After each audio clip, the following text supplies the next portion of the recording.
cocktail of expert tips, inspired insights, and stories from the frontiers of freelancing to help you achieve success with your borderless business, whatever success means to you as you live life on your own terms. Thanks for listening to The Future is Freelance and for being part of the Future of Work revolution.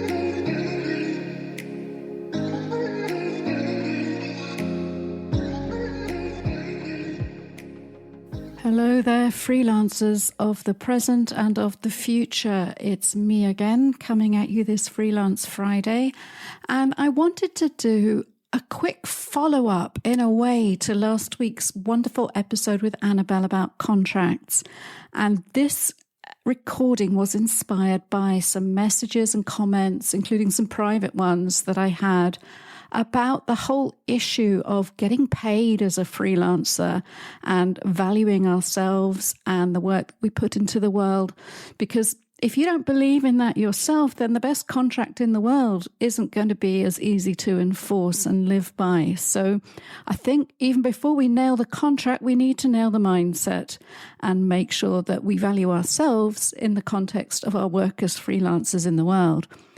And that's because it's a tough world out there. Actually, everything is going up in price. Wherever you're listening to this podcast from, it's highly likely that you're facing high inflation, perhaps even pushing double digits, and simply your costs of living the way you do as a freelancer have increased. Now, as freelancers, we might have some influence on that. We might be able to exercise some digital arbitrage and reduce our costs in the ways that employees don't always have the option to do.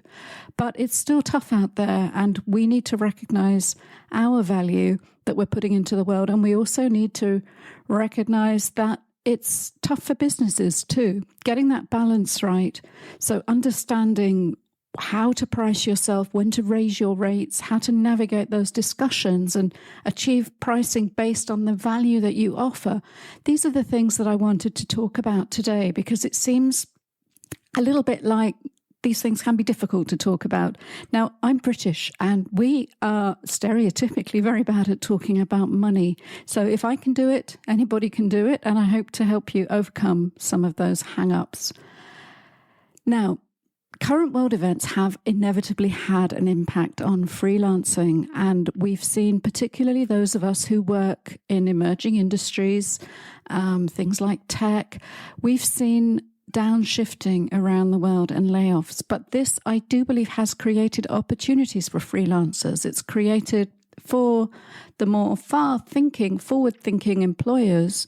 It's opened up little pockets of value where those of us who want to work more flexibly can bring our skills to bear in new ways, things that might not have been freelance opportunities in the past.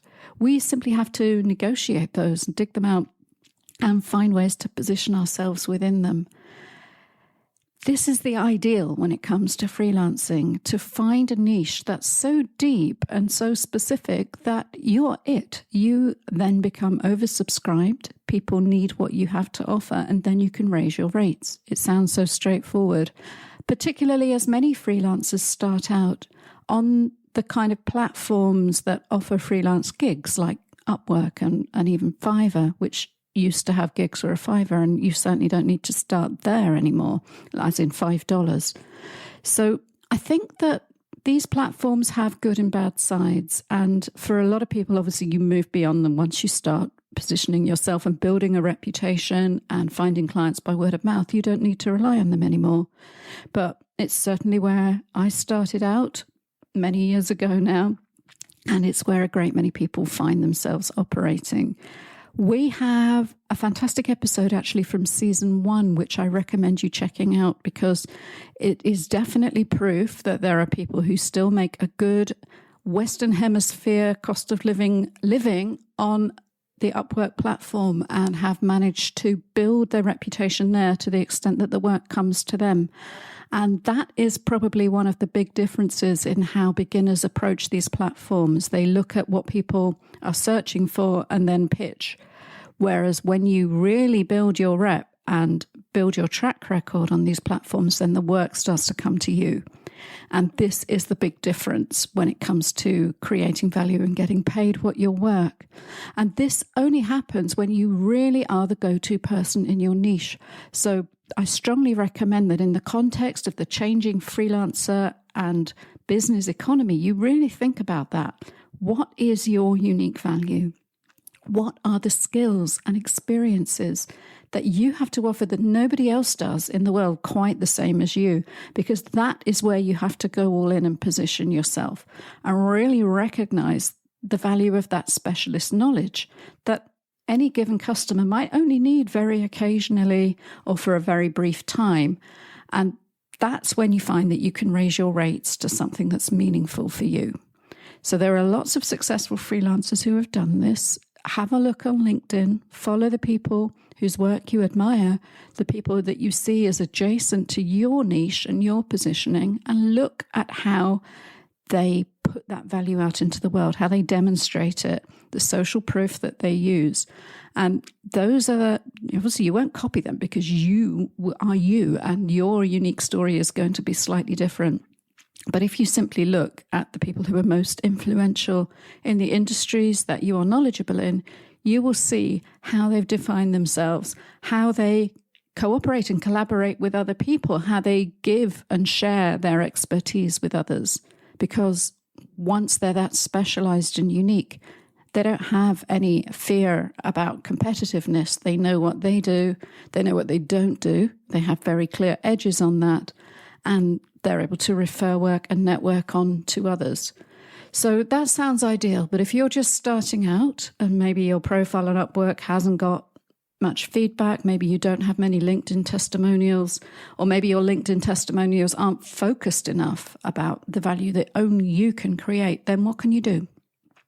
So I would start by trying to really rethink your own mindset about money. Not everybody will need to do this, but I know that I did.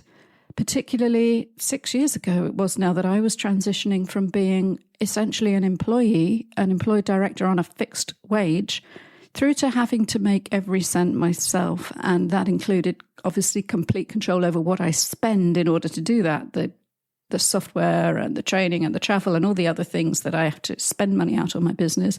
You have to start shifting your mindset to think in terms of profit rather than fees.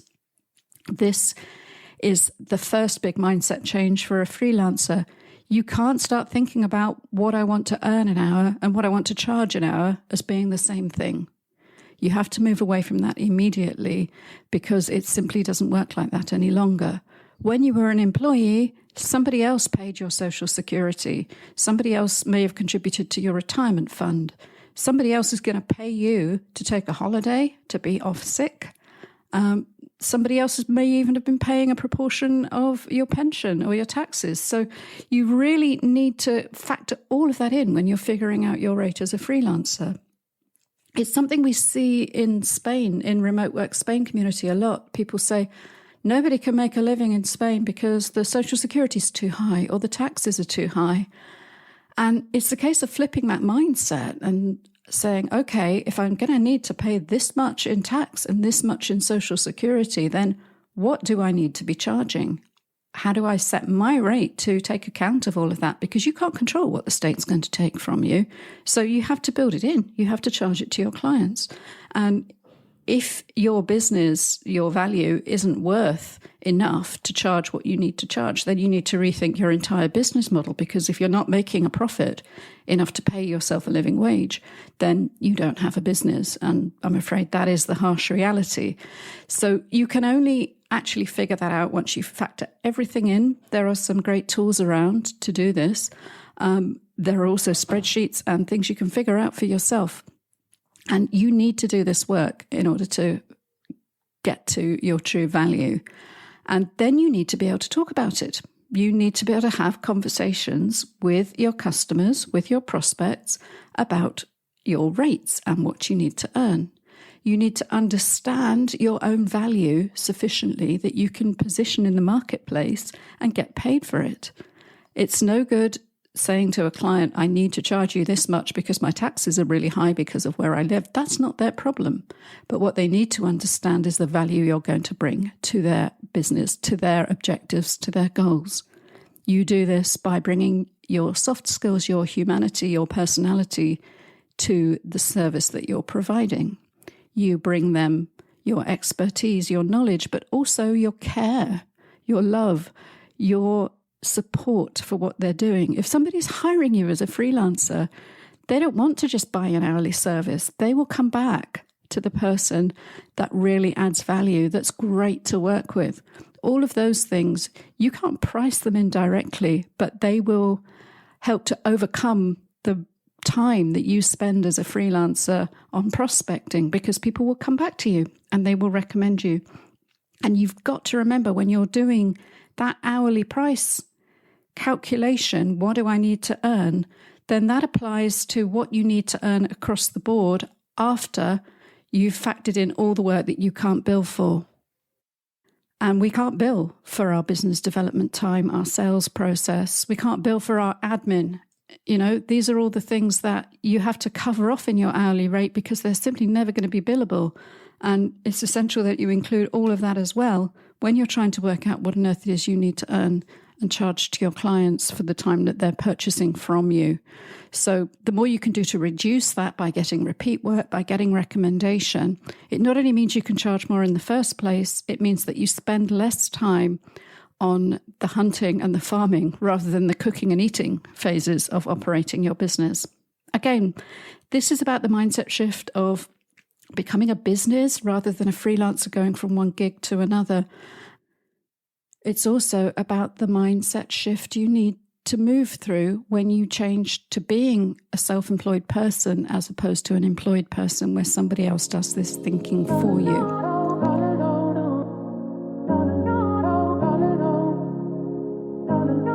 One important thing is to shift to a perception and a conversation about value, not about hourly rate, not about what you need to earn, not about what a particular service is worth. The freelancers who sell themselves by the hour are literally selling themselves. They cannot scale. They cannot increase their value. They cannot increase their earnings. This was something that took me a while to understand and appreciate in my business.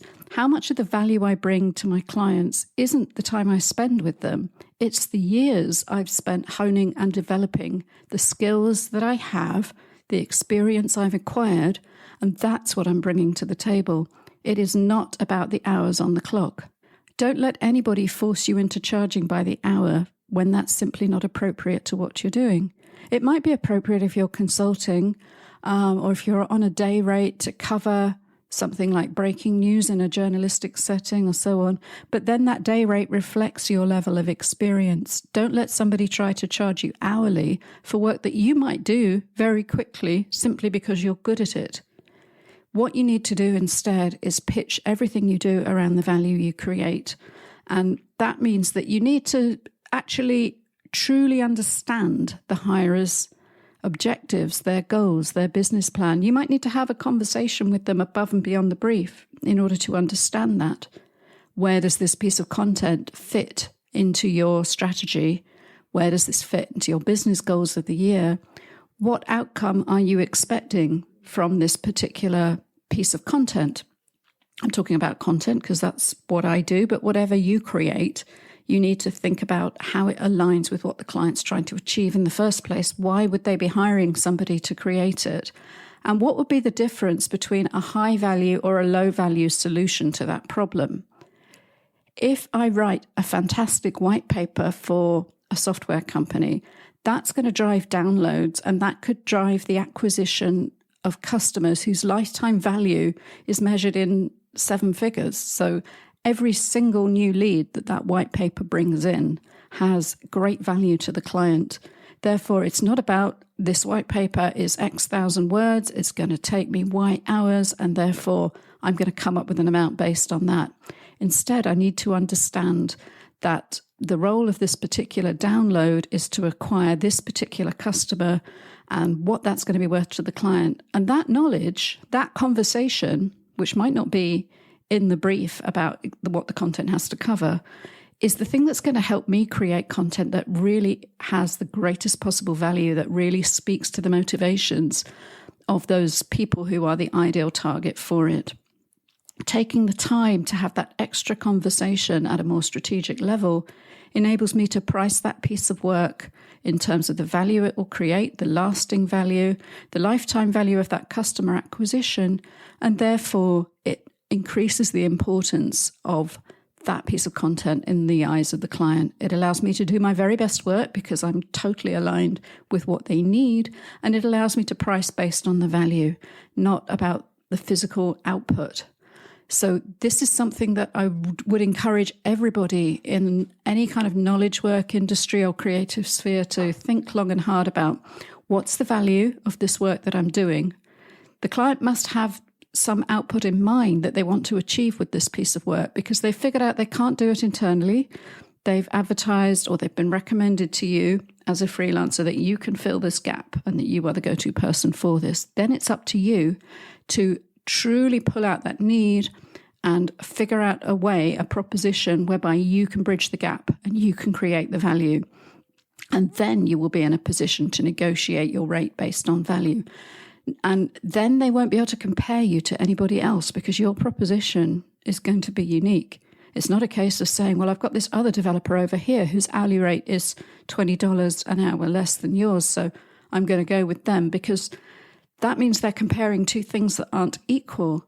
Two solopreneurs are bringing completely different skill sets and attitudes and experience levels to the table, and they need to understand that. You need to get away from being in a marketplace where you're compared with other people, because nobody is you. Nobody can offer what you do. And once you're completely clear about that and confident about your value, then and only then you'll be able to charge that value with confidence and clarity.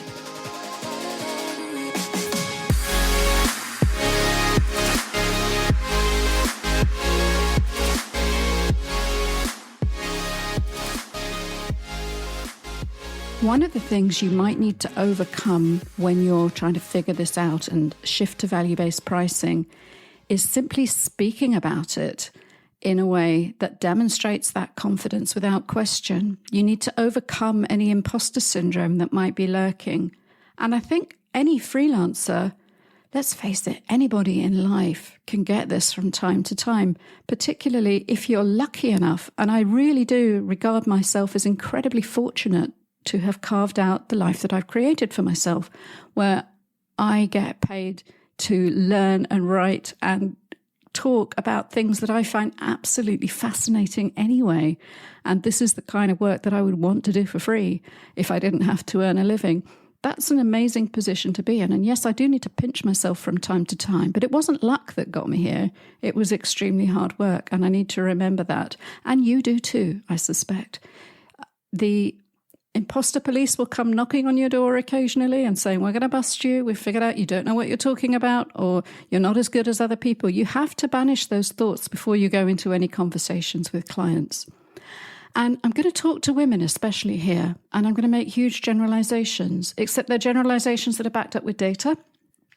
The data clearly indicates that just as in the employment marketplace, female freelancers tend to undercharge their worth compared to male ones. It's as simple as that. Not everybody in every case, I'm generalizing, but I want you to ask yourself, could this be a factor if you're not attracting the high-paying gigs that you know your skills would equip you for? Are you pitching too low a rate in the first place? Are you thinking too much about what other people might be offering in terms of their proposal financially, instead of thinking about the value that you bring? Are you simply underpricing yourself? These are questions that you really need to have clear in your mind before you go into that discovery call or however you do that negotiation. And that will vary, obviously, according to what it is you're offering. So really think hard about this. I know from my work with Solo, for whom I create content and who originally sponsored this podcast, they offer a freelancing platform with thousands of freelancers from around the world on it in Estonia, people who are have taken the time to set up limited companies in many cases as well, and who are really serious about their freelancing. And of course, they've got that demographic background. So they have crunched the numbers. And it's true that women are underpricing compared to men. Women are not going for the highest priced advertised gigs. There is definitely a trend that has been clearly indicated in employment rather than freelancing, that when an employment offer or an advert lists a set of skills or attributes, that women are less likely to apply for it if they don't feel that they meet 100% and check every box. Whereas men are more likely to think, well, I'm going to go for it anyway. I meet some of that and maybe I can persuade them about the rest, or I can learn it. And they will simply be in more hats to be picked. They will have more applications reviewed because they're going to submit more. They're not looking for that one perfect match. They're likely to just have a go anyway. And I'm not suggesting you dilute your efforts and have a go in pitching things that you simply couldn't do or that are outside the direction in which you want to grow your business. But I would encourage you to stretch beyond what you've done in the past, to really look at what your next move would be. Every freelance contract is a chance to grow. It's a chance to extend yourself in new directions. It's a chance to prove something to yourself. And it's not like you're leaving full-time employment to take another job somewhere. It's not like you're taking that risk. You're simply pitching for a gig that you may or may not get. So why not? Take a chance, take a risk, try something new, explain what you have and haven't got to offer, and then think about how you're going to approach that and what you can bring to the table. And then you can navigate that confidently and negotiate what you need to get paid.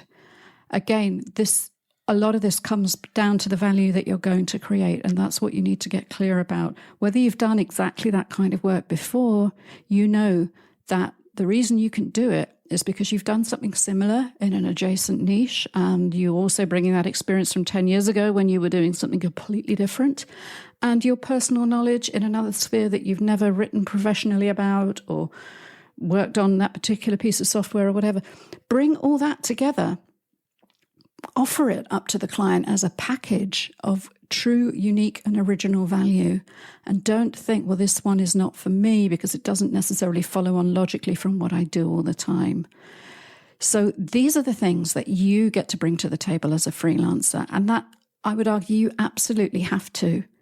It's part of navigating that transition from freelancing to being a business of one, to being a solopreneur, to being somebody who's considering what they do professionally as opposed to responsively.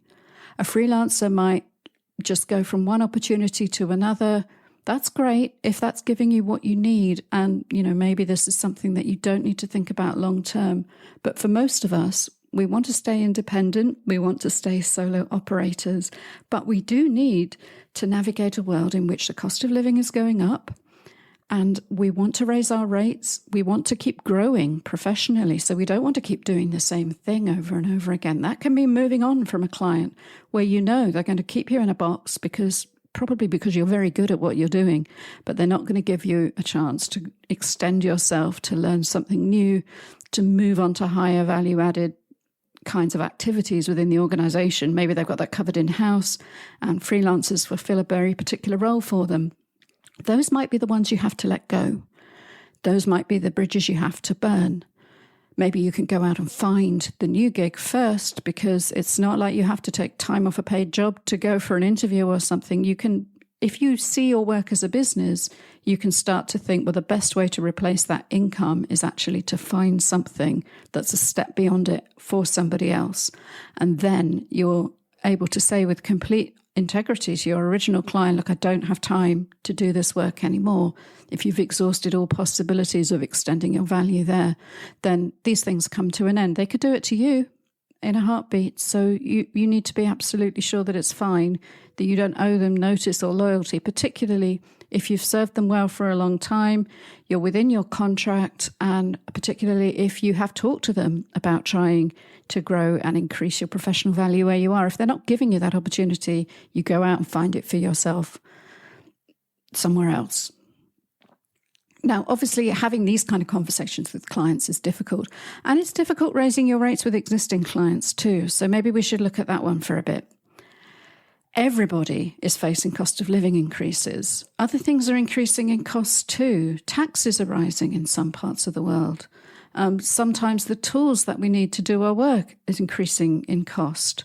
Even the fact that if you needed to replace a big piece of capital equipment like your main computer in most knowledge work, that's going to set you back a hell of a lot more than it would have a few years ago. So your rates need to increase to reflect that. All over the world, we're seeing workers in employment negotiating for their rights. We're seeing public sector workers taking to the streets in some cases because their cost of living has accelerated so far beyond what their pay rises have kept up with. And particularly coming out of COVID and so on, lots of governments are extremely strapped.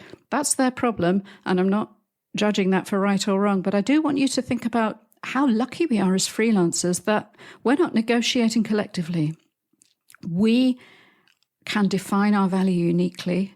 We can negotiate for ourselves only. We don't have a trade union to come in and do it for us, but at the same time, we're not saying to a customer that we actually need you to pay thousands of people a little bit more. We're just talking about ourselves, what we're worth, and why they need to pay us a bit more. So you need to raise your rates with existing clients if you've been on the same rate for a long time. Everything has changed. The costs that you need to earn have changed. Their business context has changed. But more importantly, the value that you bring. If they've kept you doing the same work for a period of years, when if they had an employee, they'd be obliged to provide them with professional development and growth and salary reviews, then you as a freelancer are disadvantaged by that. And you can have that conversation. You can explain to them why you feel your value has increased, what you're offering to them now that you didn't before, what you could offer them in the future if they let you loose on a new piece of work, for example, how you could grow together and increasingly align your views, and what that would be worth to them, and use that to increase your fees. If you really can't do that, or you feel there's no scope for that their budgets are so crunched, they talk about money all the time, they're questioning what you're bringing to the table already, then start looking for another client, another direction, some way to increase your value elsewhere. Then you can use that in order as a stepping stone to move on. I know some people who've never raised their rates with an existing client because they simply look at each new gig as a chance to increase their rates slightly higher until they reach that optimal point where they're not oversubscribed, they have enough coming in, they have a healthy flow in the pipeline, and that's ideally where you want to get to.